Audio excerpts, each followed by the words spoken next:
Hello दोस्तों, आज हम आपको इस वीडियो में बताएंगे कि मकर संक्रांति का त्योहार क्यों मनाया जाता है। मकर संक्रांति की कथा पढ़ने से शनि का दोष भी काम हो जाता है। आइए जानते हैं हम इस वीडियो में कि आखिर क्या है महत्व मकर संक्रांति का हमारे जीवन में, आखिर क्यों मनाई जाती है मकर संक्रांति। आप हमारे वीडियो में लास्ट तक बने रहे। अगर आपको हमारी वीडियो अच्छी लगे तो लाइक, शेयर एंड सब्सक्राइब जरूर करें और कमेंट में हर हर महादेव जरूर लिखें। मकर संक्रांति की कथा, इसे पढ़ने से शनि दोष होता है दूर। मकर संक्रांति के दिन सूर्य अपने पुत्र शनिदेव के घर जाते हैं। कहा जाता है कि इस दिन सूर्य की काले तिल के साथ उपासना करने से व्यक्ति को बहुत लाभ मिलता है। इसके अलावा मकर संक्रांति के मौके पर सूर्यदेव और शनि की कथा पढ़ी जाए तो शनिदोष से काफ़ी हद तक राहत मिलती है। तो आइए जानते हैं मकर संक्रांति की कथा। मकर संक्रांति का त्योहार इस बार 15 जनवरी को मनाया जा रहा है। इस दिन जप तप व दान करने का विशेष महत्व है। इस दिन किए गए दान का 2 गुना फल मिलता है। ज्योतिष शास्त्र के अनुसार मकर संक्रांति के दिन सूर्य शनि देव के घर आते हैं। इस दिन सूर्य शनि की राशि मकर में प्रवेश करेंगे। आपको बता दें कि पहले शनिदेव की राशि कुंभ थी, लेकिन जब सूर्य देव शनिदेव से प्रसन्न हुए तो उन्होंने उन्हें एक और राशि यानी मकर राशि प्रदान कर दी। मकर संक्रांति के दिन सूर्यदेव और शनि की कथा पढ़ने से आप शनि दोष से काफ़ी हद तक राहत पा सकते हैं। तो आइए जानते हैं मकर संक्रांति की कथा। मकर संक्रांति की कथा, पौराणिक कथाओं के अनुसार सूर्य देव और शनिदेव में अच्छे संबंध नहीं थे। दरअसल इसका कारण था सूर्य देव का शनि की माता छाया के प्रति उनका व्यवहार।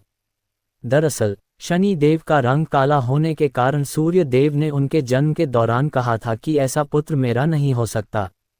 इसके बाद से सूर्य देव ने शनि देव और उनकी माता छाया को अलग कर दिया था। जिस घर में वह रहते थे उसका नाम कुंभ था। सूर्यदेव को मिला शाप। सूर्यदेव के ऐसे व्यवहार से क्रोधित होकर छाया ने उन्हें श्राप दे दिया था। माता छाया ने सूर्यदेव को कुष्ठ रोग का श्राप दिया था, जिससे क्रोधित होकर सूर्यदेव ने छाया और शनिदेव का घर जलाकर राख कर दिया था। सूर्यदेव के पुत्र यम ने सूर्यदेव को उस श्राप से मुक्त किया था।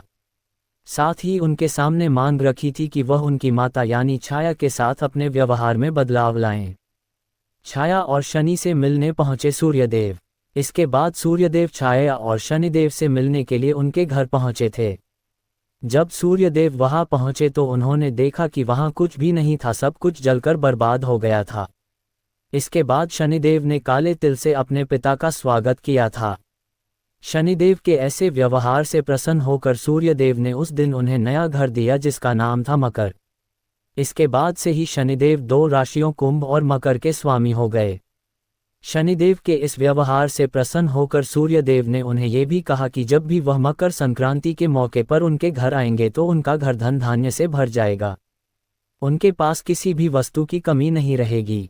साथ ही यह भी कहा कि इस दिन जो लोग भी मकर संक्रांति के मौके पर मुझे काले तिल अर्पित करेंगे उनके जीवन में सुख समृद्धि आएगी। इसलिए मकर संक्रांति के मौके पर सूर्य देव की पूजा में काले तिल का इस्तेमाल करने से व्यक्ति के घर में धन धान्य की कोई कमी नहीं रहती है। मकर संक्रांति की पौराणिक गाथाएं। सूर्य संस्कृति में मकर संक्रांति का पर्व ब्रह्मा, विष्णु, महेश, गणेश, आद्यशक्ति और सूर्य की आराधना एवं उपासना का पावन व्रत है जो तन मन आत्मा को शक्ति प्रदान करता है। संत महर्षियों के अनुसार इसके प्रभाव से प्राणी की आत्मा शुद्ध होती है, संकल्प शक्ति बढ़ती है, ज्ञान तंतु विकसित होते हैं। मकर संक्रांति इसी चेतना को विकसित करने वाला पर्व है। ये संपूर्ण भारत वर्ष में किसी न किसी रूप में आयोजित होता है। विष्णु धर्मसूत्र में कहा गया है कि पितरों की आत्मा की शांति के लिए एवं स्वस्वास्थ्यवर्धन तथा सर्वकल्याण के लिए तिल के 6 प्रयोग पुण्यदायक एवं फलदायक होते हैं। तिल जल से स्नान करना, तिल दान करना, तिल से बना भोजन, जल में तिल अर्पण, तिल से आहुति, तिल का उपटन लगाना।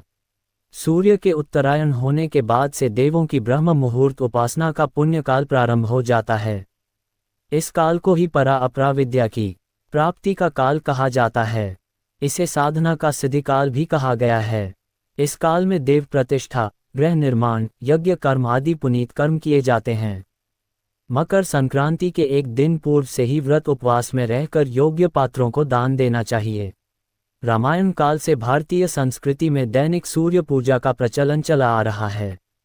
रामकथा में मर्यादा पुरुषोत्तम श्रीराम द्वारा नित्य सूर्य पूजा का उल्लेख मिलता है।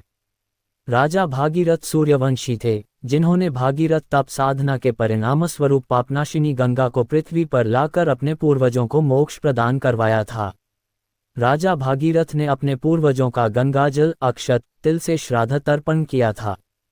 तब से माघ मकर संक्रांति स्नान और मकर संक्रांति श्राद्ध तर्पण की प्रथा आज तक प्रचलित है। कपिल मुनि के आश्रम पर जिस दिन मातु गंगे का पदार्पण हुआ था, वह मकर संक्रांति का दिन था। पावन गंगा जल के स्पर्श मात्र से राजा भागीरथ के पूर्वजों को स्वर्ग की प्राप्ति हुई थी। कपिल मुनि ने वरदान देते हुए कहा था, मातु गंगे त्रिकाल तक जन जन का पापहरण करेंगी और भक्तजनों की 7 पीढ़ियों को मुक्ति एवं मोक्ष प्रदान करेंगी। गंगा जल का स्पर्श, पान, स्नान और दर्शन सभी पुण्यदायक फल प्रदान करेगा। महाभारत में पितामह भीष्म ने सूर्य के उत्तरायण होने पर ही स्वेच्छा से शरीर का परित्याग किया था। उनका श्राद्ध संस्कार भी सूर्य की उत्तरायण गति में हुआ था। फलतः आज तक पितरों की प्रसन्नता के लिए तिल अर्घ्य एवं जल तर्पण की प्रथा मकर संक्रांति के अवसर पर प्रचलित है। सूर्य की 7वीं किरण भारत वर्ष में आध्यात्मिक उन्नति की प्रेरणा देने वाली है। 7वीं किरण का प्रभाव भारत वर्ष में गंगा जमुना के मध्य अधिक समय तक रहता है। इस भौगोलिक स्थिति के कारण ही हरिद्वार और प्रयाग में माघ मेला अर्थात मकर संक्रांति या पूर्ण कुंभ तथा अर्ध कुंभ के विशेष उत्सव का आयोजन होता है। कब है मकर संक्रांति का पर्व? जाने शुभ मुहूर्त और पूजन विधि। हिंदू धर्म में मकर संक्रांति का बड़ा महत्व है। इस बार मकर संक्रांति 14 जनवरी 2025 को मनाई जाएगी। इस दिन सूर्य उत्तरायण होता है, जिसका अर्थ है सूर्य उत्तर दिशा की ओर बढ़ता है। साथ ही मकर संक्रांति से सभी शुभ कार्यों की शुरुआत हो जाती है। पौष मास के शुक्ल पक्ष की पंचमी तिथि को मकर संक्रांति का त्योहार मनाया जाता है। सूर्य का किसी राशि विशेष राशि में भ्रमण करना संक्रांति कहलाता है। सूर्य हर माह में राशि का परिवर्तन करते हैं। साल में 12 संक्रांतियां होती हैं और 2 संक्रांतियां महत्वपूर्ण होती हैं, मकर संक्रांति और कर्क संक्रांति। सूर्य जब मकर राशि में जाता है तब मकर संक्रांति होती है। मकर संक्रांति से वातावरण में बदलाव शुरू हो जाता है, क्योंकि इस संक्रांति से अग्नि तत्व की शुरुआत हो जाती है। इस समय सूर्य उत्तरायण होता है। इस दिन किए गए जाप और दान का फल अनंत गुना होता है। इस बार मकर संक्रांति 14 जनवरी 2025 को मनाई जाएगी। आइए आपको मकर संक्रांति के बारे में विस्तार से बताते हैं। जाने क्यों मनाई जाती है मकर संक्रांति, जाने इस दिन दान पुण्य का महत्व। सनातन धर्म में मकर संक्रांति का अत्यधिक महत्व है। यह उत्सव प्रतिवर्ष सूर्य देव के मकर राशि में प्रवेश करने की तिथि पर मनाया जाता है। इस दिन साधक गंगा सहित अन्य पवित्र नदियों में स्नान और ध्यान करते हैं। इसके साथ ही सूर्य देव की पूजा और उपासना भी की जाती है। मकर संक्रांति का त्योहार जब सूर्य मकर राशि में गोचर करते हैं, उस दिन मकर संक्रांति का त्योहार मनाया जाता है। ये त्योहार सूर्य के गोचर के अनुसार मनाया जाता है। जनवरी महीने के 14 या 15 तारीख को मनाया जाता है। मकर संक्रांति का अलग महत्व है। भारत में इस त्योहार को अलग अलग नाम से जाना जाता है। इन्हें पोंगल, खिचड़ी, मकर संक्रांति, लोहड़ी, उत्तरायण के नाम से जाना जाता है। ज्योतिषशास्त्र के अनुसार सूर्य पूरे साल में 12 बार अपना राशि का परिवर्तन करते हैं। सूर्य जिस राशि में गोचर करते हैं उस राशि के नाम से संक्रांति जाना जाता है। इस दिन सूर्य धनु राशि से निकलकर मकर राशि में प्रवेश करते हैं, जिसे मकर संक्रांति के नाम से जाना जाता है। इस दिन दान पुण्य करने का बहुत ही ज्यादा महत्व होता है। मकर संक्रांति के दिन गंगा, यमुना, गोदावरी, सरस्वती जैसे नदियों में स्नान करने से मोक्ष की प्राप्ति होती है। मकर संक्रांति के दिन तिल और गुड़ का दान करना बहुत ही शुभ माना जाता है। इस दिन से शुभ कार्य आरंभ हो जाते हैं। कब है मकर संक्रांति? 14 जनवरी 2025 दिन मंगलवार, समय दोपहर 2:48 पर सूर्य धनु राशि से मकर राशि में गोचर करेंगे। मकर संक्रांति का पुण्यकाल सुबह 9:30 से 5:20 संध्या। कुल अवधि 08 घंटा 17 मिनट। महापुण्य काल सुबह 9:30 से 10:50 सुबह तक। कुल अवधि 01 घंटा 47 मिनट।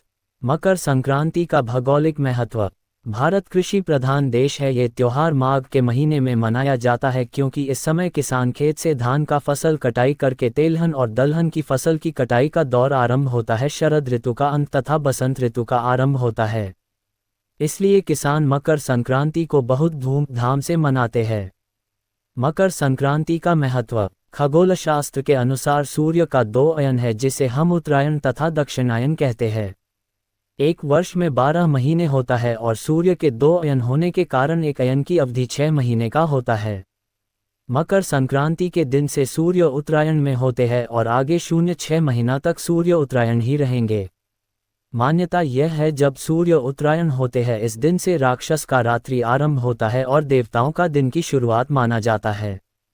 खिचड़ी का महत्व। उत्तर भारत में संक्रांति के पर्व को खिचड़ी के नाम से जाना जाता है। इस दिन खिचड़ी खाने का प्रावधान है। खिचड़ी में चावल दाल तिल को एक साथ मिलाकर पकाया जाता है जिसे पेट की प्रक्रिया को ठीक करता है। बहुत सुपाच्य भोजन होता है, स्वास्थ्य के लिए ठीक रहता है तथा व्यक्ति को सुकून मिलता है। खिचड़ी शनि के कारक माना जाता है।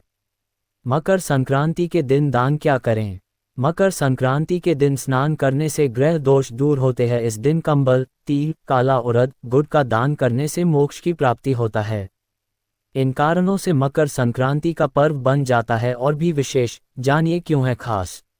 भगवान सूर्य भगवान एकमात्र ऐसे देवता है जिनके रोजाना सभी लोगों को प्रत्यक्ष दर्शन होते हैं। सूर्य भगवान 12 महीने 12 अलग अलग राशियों में प्रवेश करते हैं। यानी एक राशि में 30 दिन सूर्य भगवान रहते हैं और इन्हीं 12 राशियों में 6 राशियां दक्षिणायन कहलाती है और बाकी की 6 राशियां उत्तरायण, जिस दिन भगवान सूर्य मकर राशि में प्रवेश करते हैं। पूरे भारत देश में मकर संक्रांति का त्योहार बहुत ही धूमधाम और हर्ष उल्लास के साथ मनाया जाता है। इस दिन भगवान सूर्य मकर राशि में प्रवेश करते हैं, इसलिए इस दिन लोग मकर संक्रांति का त्योहार मनाते हैं। सूर्य का मकर राशि में प्रवेश मकर संक्रांति के रूप में जाना जाता है। उत्तर भारत में ये पर्व मकर संक्रांति के नाम से और गुजरात में उत्तरायण नाम से जाना जाता है। मकर संक्रांति को पंजाब में लोहड़ी पर्व, उत्तराखंड में उत्तरायणी, गुजरात में उत्तरायण, केरल में पोंगल, गढ़वाल में खिचड़ी संक्रांति के नाम से मनाया जाता है। मकर संक्रांति के शुभ समय पर हरिद्वार, काशी आदि तीर्थों पर स्नान आदि का विशेष महत्व माना गया है। इस दिन सूर्य देव की पूजा उपासना भी की जाती है। शास्त्रीय सिद्धांतानुसार सूर्य पूजा करते समय श्वेतार्क तथा रक्त रंग के पुष्पों का विशेष महत्व है। इस दिन सूर्य की पूजा करने के साथ साथ सूर्य को अर्घ्य देना चाहिए। भगवान सूर्य एकमात्र ऐसे देवता है जिनके रोजाना सभी लोगों को प्रत्यक्ष दर्शन होते हैं। सूर्य भगवान 12 महीने 12 अलग अलग राशियों में प्रवेश करते हैं। यानी एक राशि में 30 दिन सूर्य भगवान रहते हैं। इन्हीं 12 राशियों में 6 राशियां दक्षिणायन कहलाती है और बाकी की 6 राशियां उत्तरायण, जिस दिन भगवान सूर्य मकर राशि में प्रवेश करते हैं उस दिन सूर्य उत्तरायण होते हैं। इसी दिन से सनातन धर्म के सभी शुभ कार्य शुरू होते हैं। उत्तरायण के 6 महीने सभी कार्यों के लिए होते हैं। रामायण में लिखी हुई एक चौपाई के अनुसार माघ के महीने में जब सूर्य देवता मकर राशि में प्रवेश करते हैं, इस समय समस्त तीर्थ मां गंगा में स्नान करने आते हैं, इसलिए भी मकर संक्रांति का महत्व और भी बढ़ जाता है। मकर संक्रांति के दिन गंगा स्नान का भी बड़ा महत्व माना जाता है। इस दिन विशेष तौर पर श्रद्धालु गंगा स्नान के लिए जाते हैं। मकर संक्रांति के दिन गंगा स्नान का विशेष महत्व माना जाता है, इसलिए उड़ाते हैं मकर संक्रांति के दिन पतंग। भारत वर्ष में मकर संक्रांति के दिन कई वर्षों से पतंग उड़ाने की प्रथा चली आ रही है। इस दिन पूरे देश में लोग भिन्न भिन्न प्रकार की पतंगे उड़ाकर इस पर्व को मानते हैं। साथ ही इस दिन तिल के लड्डू का भी काफी महत्व माना जाता है। पंडित ज्ञानेंद्र शास्त्री ने कहा कि मकर संक्रांति के दिन पतंग उड़ाने को लेकर शास्त्रों में कोई उल्लेख नहीं है। ये पूर्वजों द्वारा बनाई गई एक प्रथा है जो सदियों से भारतवर्ष में चली आ रही है, जिसमें खुशी और हर्ष उल्लास का प्रतीक देते हुए लोग मकर संक्रांति के दिन पतंग उड़ाते हैं और धूमधाम से इस पर्व को मानते हैं।